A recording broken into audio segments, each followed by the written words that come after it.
Aziz tomoshabinlar, bugungi mavzu juda muhim. 1930 yildan 1965 yilgacha tug'ilgan pensionerlar shu oydan boshlab yangi tekshiruvga tushishi mumkinligi haqida ko'p savollar, xavotirlar va mish-mishlar tarqalmoqda. Men bugun sizga bu masalani oddiy tilda, ortiqcha vahimasiz, lekin juda aniq qilib tushuntirib beraman. Chunki bunday tekshiruvlar pensiya miqdoriga, hujjatlarning to'g'riligiga, ish staji tasdiqlanishiga, nafaqa olish huquqiga va ayrim hollarda ortiqcha to'langan pullarni qaytarish talablariga ham ta'sir qilishi mumkin. Shuning uchun videoni oxirigacha ko'ring. Agar siz pensioner bo'lsangiz, ota-onangiz, buvingiz, bobongiz pensiya olayotgan bo'lsa yoki oilangizda 1930-1965 yillar oralig'ida tug'ilgan insonlar bo'lsa, bu ma'lumot sizga bevosita tegishli. Hozirning o'zida kanalga obuna bo'ling, videoga like bosing. Chunki men bunday mavzularni oddiy xalq tushunadigan qilib tushuntirib boraman. Avvalo bir narsani to'g'ri tushunib olaylik. Yangi tekshiruv deganda har doim ham hammaning pensiyasi to'xtatiladi yoki kamaytiriladi degani emas. Tekshiruv degani davlat organlari pensioner haqidagi ma'lumotlarni qayta solishtiradi. Hujjatlarda xatolik bor yo'qligini ko'radi. Shaxs tirikmi? Bir nechta joydan noqonuniy to'lov olayaptimi? Ish staji yoki imtiyozli hujjatlar to'g'ri rasmiylashtirilganmi? Shularni aniqlaydi. Oldin qanday edi? Avvallari ko'p ma'lumot qog'oz hujjatlar orqali yurardi. Mehnat daftarchasi, arxiv ma'lumotnomasi, korxona bergan spravka, pasport nusxasi, mahalla ma'lumotnomasi, tibbiy xulosa kabi hujjatlar asosida pensiya tayinlangan. Ayrim hollarda hujjatlar eski bo'lgan, korxona yopilib ketgan, arxiv yo'qolgan, yozuvlar xira bo'lgan yoki familiya ism, tug'ilgan sana bir joyda boshqacha, boshqa joyda boshqacha yozilgan. Shu sababla pensiya tayinlashda xatoliklar ham bo'lgan. Hozir nima o'zgardi? Hozir ma'lumotlar tobora ko'proq elektron bazalar orqali tekshirilmoqda. Masalan, fuqarolik holati, pasportda ma'lumotlari, bank kartasi, pensiya to'lovi, soliq ma'lumotlari, ish staji, nogironlik yoki boshqa imtiyozlar haqidagi ma'lumotlar bir-biri bilan solishtiriladi. Agar biror joyda mos kelmaslik chiqsa, tizim buni ko'rsatadi. Ana shunda pensionerdan qo'shimcha hujjat so'ralishi yoki pensiya ishi qayta ko'rib chiqilishi mumkin. Men bu yerda eng asosiy fikrni aytaman. Tekshiruvdan qo'rqish kerak emas, lekin beparvo bo'lish ham mumkin emas. Hujjatlaringiz tartibli bo'lsa, siz qonuniy pensiya olayotgan bo'lsangiz, qo'rqadigan joy yo'q.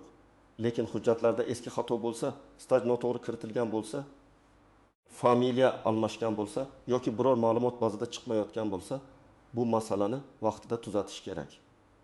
Endi kimlar ko'proq e'tiborli bo'lishi kerakligini batafsil tushuntiraman. 1930-1915 yillar oralig'ida tug'ilgan insonlarning katta qismi allaqachon pensiya yoshida. Bu guruh ichida oddiy yoshga doir pensionerlar ham bor, nogironlik pensiyasi oluvchilar ham bor. O'quvchisini yo'qotganlik pensiyasi bilan bog'liq holatlar ham bor. Imtiyozli pensiya olganlar ham bor. Tekshiruv aynan shunday toifalarda hujjatlarni solishtirish uchun bo'lishi mumkin. Birinchi toifa ish staji eski qog'oz hujjatlar bilan tasdiqlangan pensionerlar. Masalan, bir otaxon 1972 yilda tug'ilgan, 1906 yildan 1932 yilgacha zavodda ishlagan, keyin zavod yopilgan. Pensiya tayinlanganda mehnat daftarchasidagi yozuvlar asos qilib olingan. Lekin elektron bazada zavodning ayrim yillari ko'rinmaydi. Shunda tekshiruv paytida pensiya bo'limi 1979-1974 yillarni tasdiqlovchi qo'shimcha arxiv ma'lumotnomasi olib keling deyishi mumkin. Bu pensiya bekor qilinadi degani emas. Bu faqat stajni aniqlashtirish degani. Ikkinchi toifa, familiyasi yoki hujjatlarda ism sharifi o'zgargan ayollar. Masalan, 1962 yilda tug'ilgan ayol kishi turmushga chiqqan, qizlik familiyasi boshqa bo'lgan, mehnat daftarchasida eski familiya yozilgan. Pasportda esa turmushdan keyingi familiya. Agar nikoh guvohnomasi yoki familiya o'zgarganini tasdiqlovchi hujjat pensiya ishida to'liq bo'lmasa, tizim bu odamni ikki xil shaxs deb ko'rsatishi mumkin.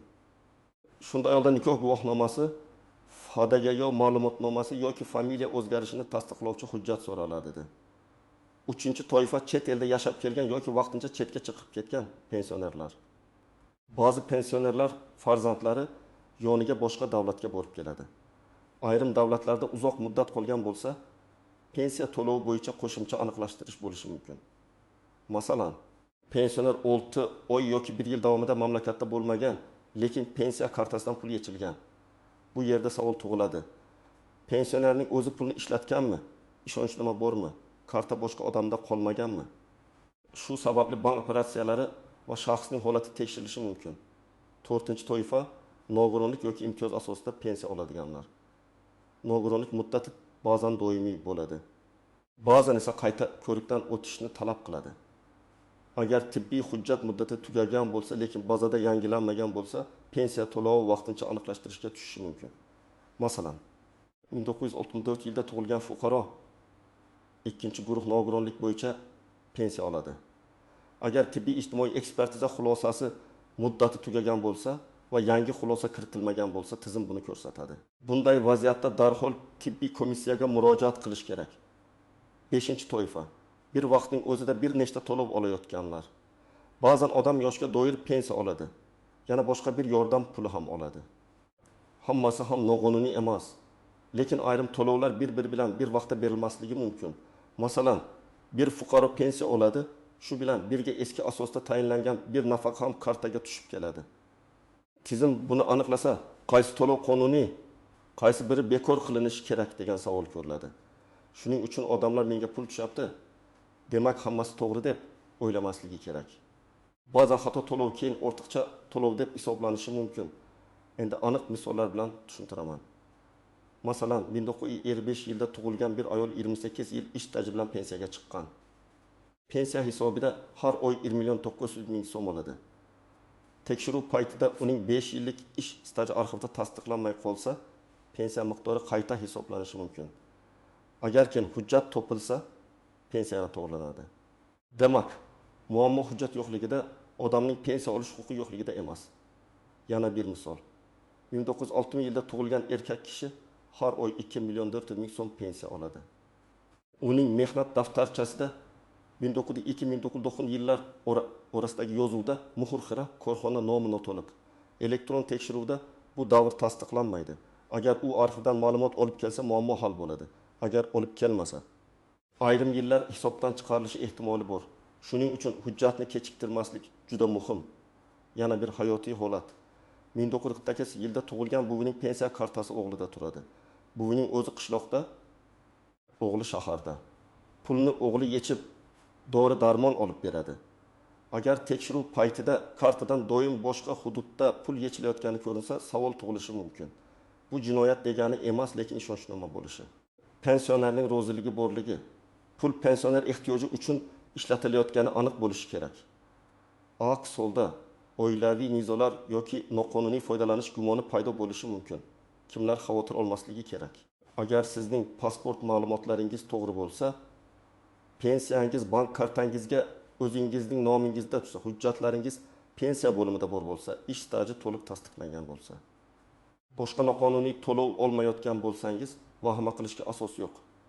Lekin baribir hujjatlarning nusxasini uyda tartib saqlash kerak. Chunki bugun kerak bo'lmasa, ertaga so'ralishi mumkin. Endi istisnolar, tuzoqlar va ko'pchilik bilmaydigan nozik jihatlarga o'tamiz. Birinchi nozik jihat, tekshiruv kelgan xat, qo'ng'iroq yoki xabar orqali bo'lishi mumkin, lekin hamma xabar ham haqiqiy emas. So'nggi paytlarda firibgarlar ham ko'paygan. Ular pensiyangiz tekshiruvda kartangiz blok bo'lmasligi uchun SMS kodini ayting yoki jarimani to'lang deb aldashi mumkin. Men qat'iy aytaman, hech qachon SMS kodini, bank karta parolini, mobil ilova parolini hech kimga aytmang. Pensiya jamg'armasi bank yoki davlat xodimi sizdan karta pin kodini so'ramaydi. Ikkinchi nozik jihat, hujjatni topshirish muddati. Agar sizdan qo'shimcha ma'lumot so'ralsa, keyin boraman deb yurish xato. Chunki ayrim hollarda muddat beriladi. Masalan, 10 kun, 15 kun yoki 30 kun ichida hujjat olib kelish so'ralishi mumkin. Agar vaqtida topshirmasangiz. Pensiya hisob kitobi vaqtincha o'zgarishi yoki to'lov ushlanib turishi mumkin. Shuning uchun xabar olgan kuningizdan boshlab harakat qiling. Uchinchi nozik jihat, arxiv hujjatlari. Ko'p odamlar korxona yopilgan, endi nima qilaman deb o'ylaydi. Korxona yopilgan bo'lsa ham uning hujjatlari tuman, shahar yoki viloyat arxiviga topshirilgan bo'lishi mumkin. Agar korxona umuman topilmasa, sud orqali ish stajini tasdiqlash masalasi ham ko'rilishi mumkin. Bunda guvohlar, eski buyruqlar, ish haqi vedomotlari, kasaba uyushmasi hujjatlari, harbiy xizmat ma'lumotlari, o'qish davri hujjatlari yordam berishi mumkin. 4-nozik jihat. ortiqcha to'lov masalasi. Agar tekshiruvda odamga bir necha oy yoki yillar davomida ortiqcha pensiya to'langani aniqlansa, davlat bu summani qaytarishni so'rashi mumkin. Masalan, pensiya har oy 200 ming so'm ortiq hisoblangan bo'lsa, 24 oyda 4 million 800 ming so'm chiqadi. Lekin bu masalada ham hamma holat bir xil emas. Hatto kim tomonidan qilingan, fuqaro ataylab noto'g'ri hujjat berganmi? Davlat organi hisoblashda adashganmi? Bular alohida ko'riladi. Shuning uchun darhol vahima qilib pul to'lashga shoshilmang. Avval yozma asos talab qiling. 5-nozik jihat, pensiya kamaygan bo'lsa, sababini yozma so'rash kerak. Ko'pchilik bank kartasiga kamroq pul tushsa, demak shunday bo'libdi deb qo'yadi. Yo'q, bunday qilmaslik kerak. Siz pensiya bo'limiga borib, pensiyam nima sababdan kamaydi? Qaysi qaror yoki hisob-kitob asosida o'zgardi deb so'rashingiz kerak. Og'zaki javob yetarli emas. İmkon bo'lsa yozma ariza bering va javobni yozma oling. 6-nozik jihat, boshqa odam nomidan harakat qilish. Agar pensioner yoshi katta, kasal yoki yurishga qiynalsa, farzandi yoki yaqin qarindoshi uning nomidan hujjat topshirishi mumkin. Lekin buning uchun ishonchnoma yoki qonuniy vakillik hujjati kerak bo'lishi mumkin. Men o'g'liman degan gap ba'zi idoralarda yetarli bo'lmaydi. Ayniqsa pul, karta, hisob-kitob, pensiya miqdori haqida gap ketganda rasmiy vakolat muhim. 7-nozik jihat, tug'ilgan yil va sana xatolari. 1915 yillar orasida tug'ilgan ko'p insonlarning eski hujjatlarida sana bir xil yozilmagan bo'lishi mumkin. Masalan, metrikada 1954 yil 2 mart, pasportda 1954 yil 1 aprel. Mehnat daftarchasida esa faqat 1954 yil deb yozilgan. Bunday kichik ko'ringan farq ham tizimda muammo chiqaradi. Bu holatda FHDG orqali tug'ilganlik yozuvini aniqlashtirish yoki sud tartibida faktni belgilash kerak bo'lishi mumkin. 8-nozik jihat, imtiyozli staj. Ayrim kasblarda ishlagan odamlar imtiyozli pensiyaga chiqqan bo'lishi mumkin.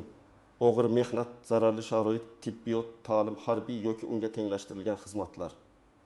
Bunday hujjatlar oddiy stajdan ko'ra sinchiklab tekshiriladi. Chunki bu yerda faqat ishlagan degan fakt emas, aynan qanday lavozimda, qanday sharoitda necha yil ishlagani muhim.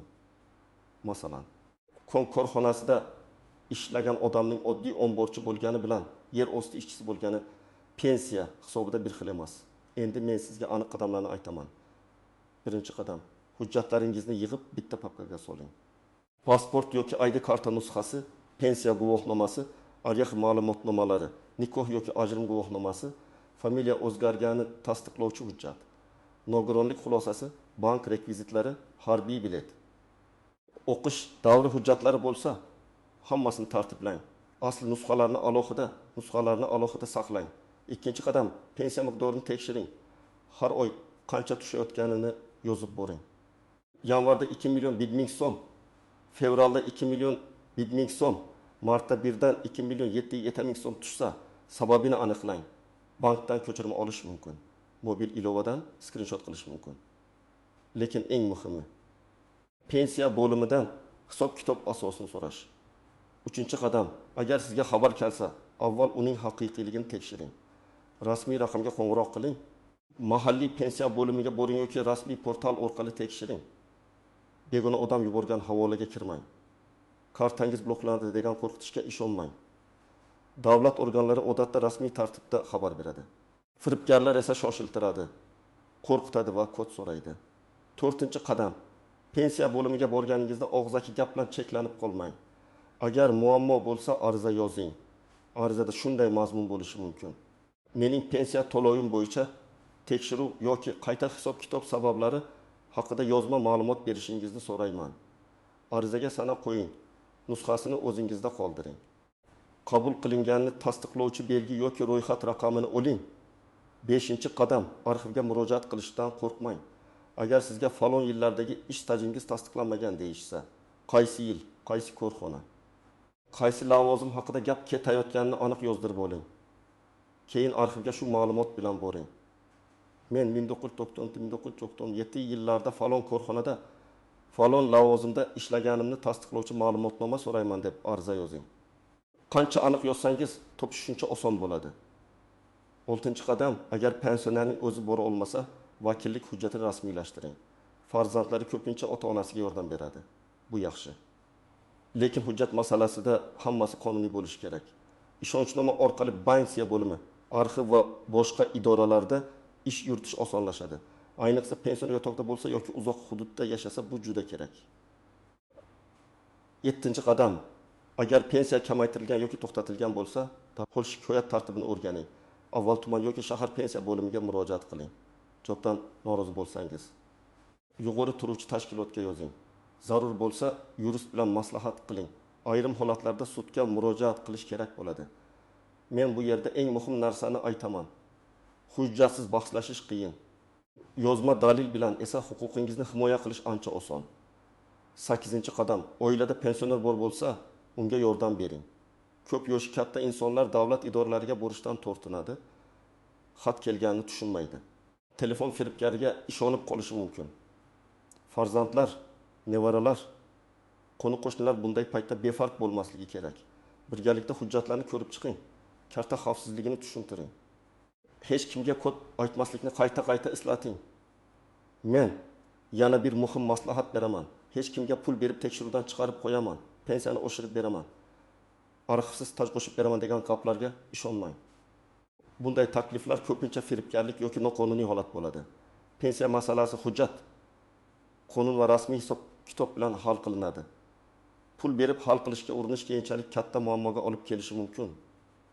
Yana shuni biling, tekshiruv faqat jazolash uchun qilinmaydi. Ba'zan tekshiruv natijasida odamning foydasiga ham o'zgarish bo'ladi. Masalan, ilgari hisobga olinmagan 3 yil ish staji topilishi mumkin. Familiya xatosi tuzatilishi mumkin. Noto'g'ri kamaytirilgan pensiya qayta hisoblanishi mumkin. Shuning uchun tekshiruvga faqat qo'rquv bilan emas, huquqingizni tartibga solish imkoniyati sifatida ham qarang. Aziz tomoshabinlar, 1935 yillar oralig'ida tug'ilgan pensionerlar uchun hujjat, staj, shaxsiy ma'lumot, bank to'lov va imtiyozlar bo'yicha tekshiruvlar jiddiy masala. Lekin asosiy qoida oddiy. Hujjatingiz tartibli bo'lsa, ma'lumotingiz to'g'ri bo'lsa, hech qanday vahimaga o'rin yo'q. Agar xato bo'lsa, uni yashirish emas, vaqtida tuzatish kerak. Men sizga tavsiya qilaman. Bugun hujjatlaringizni ko'zdan kechiring. Pensiya miqdorini tekshiring. Ota-onangiz yoki yaqinlaringizga yordam bering. Agar sizda shunday holat bo'lgan bo'lsa, izohlarda yozing. Pensiyangiz tekshiruvga tushdimi? Sizdan qanday hujjat so'rashdi? Muammo qanday hal bo'ldi? Boshqa odamlar ham sizning tajribangizdan foyda oladi. Videoga like bosing, kanalga obuna bo'ling va bu videoni pensioner qarindoshlaringizga yuboring. Chunki bitta to'g'ri ma'lumot kimningdir pensiyasini, huquqini va tinchini saqlab qolishi mumkin.